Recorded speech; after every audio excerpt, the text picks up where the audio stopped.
What's up everybody, it's RobinGaming here. So just a quick video today, but I want to try be a little bit more consistent, put out more videos as I haven't really done that in the past few weeks. Anyway, I came across this pretty awesome thing I thought, and it's about, a guy who is currently making or kind of like remaking a part of Jak 2. He's pretty much taking one specific environment from the game, fully redoing that in the Cry engine by, Crytek of course. And I assume this guy, he's just a big Jak and Daxter fan, obviously. He's called Flawdon on YouTube. You can check out the video, itself, and I will probably also just use a bit of the footage in this one so you can have a look and see what it looks like. Anyway, I just found it like a pretty awesome thing how he is such a fan of that series and kind of like wants to make or show people what a possible future, Jak and Daxter game would look like right now on the new generation of consoles and on the PC and stuff. And I looked at that and I realized how it's actually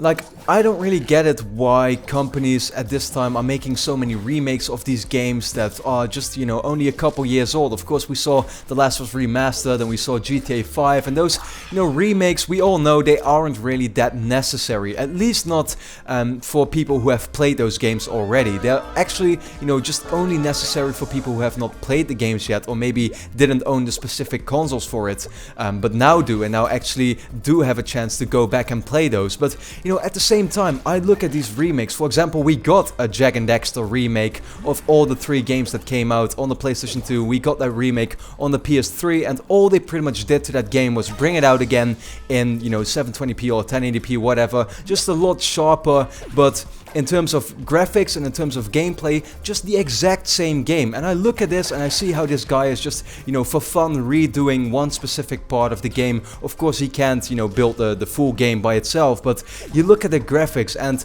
the lighting is so well done. The game looks amazing and it totally makes me excited to play, for example, a next generation Jak and Daxter game. And therefore, I'm just thinking like, would it be too much to ask for these developers to maybe with the next remakes that they will do, just add a couple more like improved textures or maybe improve the gameplay a bit, because these games can play a little, outdated at times.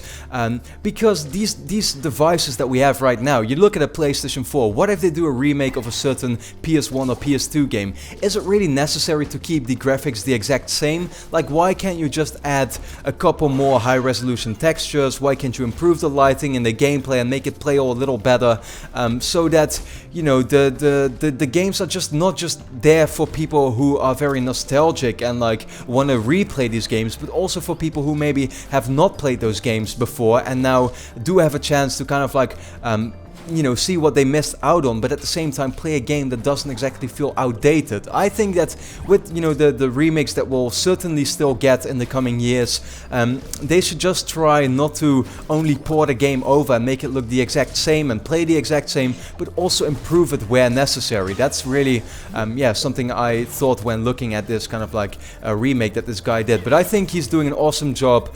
Clearly he can't make the full game because he's just by himself and it's too much to ask of him to remake a full Jak and Daxter game. Like, that's a very heavy task, of course. But yeah, that being said, even though I am not actually like the biggest Jak and Daxter fan myself, I still played the first game, thought that one was amazing, great fun to play, was just an awesome platformer that was a lot of fun.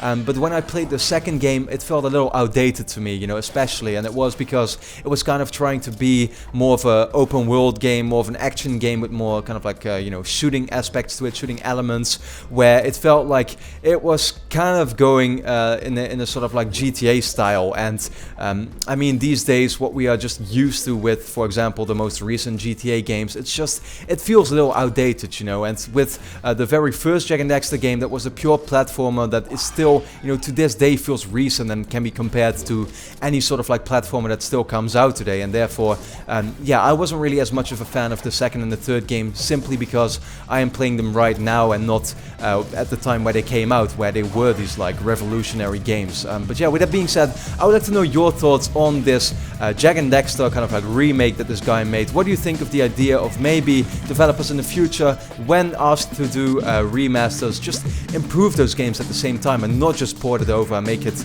be the exact same copy, just with a higher resolution? Because yeah, I think that's a little bit of a wasted opportunity. And yeah, I mean, it's not really, you don't really really ask that much of them to just improve those games with, you know, just a couple more recent additions like better textures and improved gameplay at the same time. So yeah, with that being said, I would like to thank you a lot for watching and hope to see you again next time.